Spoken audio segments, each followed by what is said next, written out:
আমরা মুসলমান হিসাবে আমাদের উপরে আল্লাহ রাব্বুল আলামিনের সবচেয়ে বড় যে হুকুম আরোপিত, এই হুকুমটা হলো আমরা আল্লাহ রাব্বুল আলামিনের উপরে ঈমান গ্রহণ করব। একজন মুসলমানের জীবনের সবচেয়ে গুরুত্বপূর্ণ এবং দামি বিষয় হলো ঈমান। আর এই ঈমানের প্রধানত দুইটা শাখা, একটা হলো আল্লাহ রাব্বুল আলামিনের উপরে ঈমান, আর একটা হলো আল্লাহ রাব্বুল আলামিনের কাছে সবচেয়ে প্রিয় এবং শ্রেষ্ঠ বান্দা নবী এবং রসুল, আমাদের সকলের সবচেয়ে প্রিয় পাত্র মুহাম্মদুর রাসূলুল্লাহ সাল্লাল্লাহু আলাইহি ওয়া আলিহি ওয়াসাল্লামের উপরে ঈমান। নবী করিম আলাইহিস সালাতু ওয়াস সালামের উপরে ঈমানের যে কয়েকটা বিষয় আছে, এর মধ্যে গুরুত্বপূর্ণ একটা অংশ হলো নবীজিকে ভালোবাসাটাই হলো ঈমান। এমনিতে তো রাসূল করিম সাল্লাল্লাহু আলাইহি ওয়াসাল্লামকে আল্লাহর বান্দা মনে করা, রাসূল মনে করা, নবী মনে করা, শ্রেষ্ঠ মনে করা,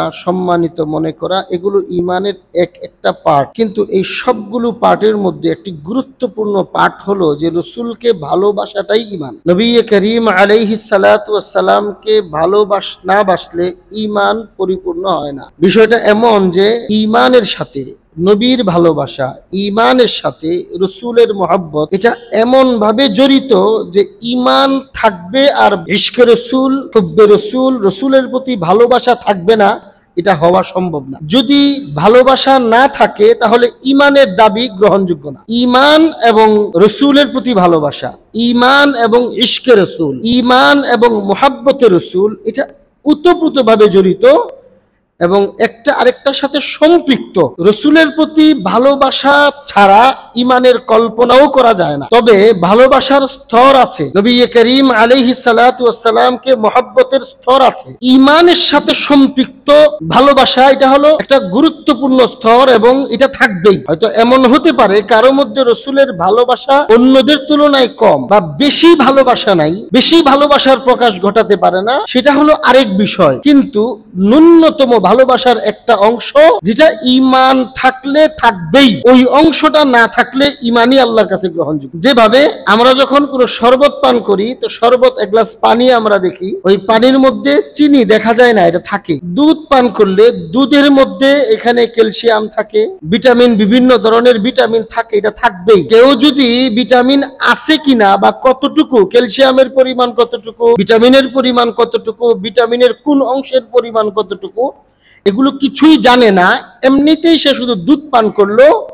দুধের মধ্যে অনিবার্যভাবে ভিটামিনের যে অংশটা আছে, এই অংশটা তার শরীরে উপকার দিবে, সে জানুক বা না জানুক। ঠিক তেমনি ভাবে একজন ঈমানদার, তার অন্তরে মুহাব্বত রসুলের প্রতি কতটুকু আছে, ইশকে রসুল কি পরিমাণ আছে, সে জানুক বা না জানুক, ঈমানের সাথে সাথে ইশকে রসুলের একটা অংশ এটা থাকেই, এটা অনিবার্য ফল, এটা হবেই, এটা থাকবেই। রাসূল করিম সাল্লাল্লাহু আলাইহি ওয়া আলিহি ওয়াসাল্লাম আমাদেরকে এক হাদিসে বলেছেন যে ঈমানের সাথে মুহাব্বতের, আমার প্রতি তোমাদের মুহাব্বতের একটা অংশ তো আছে, ওটা থাকবেই, কিন্তু তোমাদের প্রতি আমার দাবি এটা, এবং এই দাবিটাও আমার জন্য না, তোমাদের ভালোর জন্য।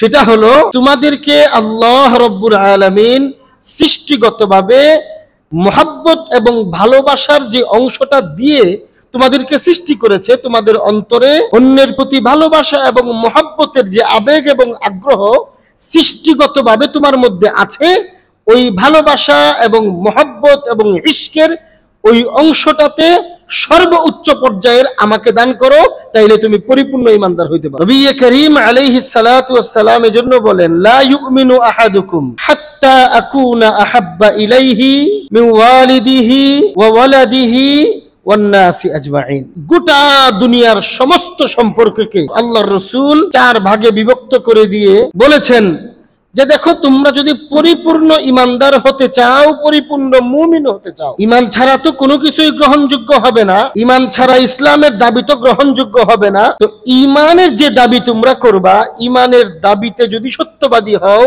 এবং ঈমানকে যদি তুমি পূর্ণতায় নিয়ে যেতে চাও, তোমার জীবনের সম্পর্কের দিকে দুনিয়াটাকে 4 ভাগে ভাগ করেছেন রাসূল। একটা হলো তুমি নিজে, মানুষ তার নিজেকে ভালোবাসে, মানুষ সন্তানকে ভালোবাসে, মানুষ মা বাবাকে মহব্বত করে, বিশেষভাবে নিজে, সন্তান, মা বাবা ছাড়া দুনিয়ার আরো অনেক সম্পর্ক আছে, বিভিন্ন সম্পর্কের খাতিরে, বিভিন্ন কারণে, বিভিন্ন উপাদানের কারণে মানুষ অন্যের প্রতি আসক্ত হয়, মানুষ অন্যকে ভালোবাসে, মানুষ অন্যকে মহব্বত করে।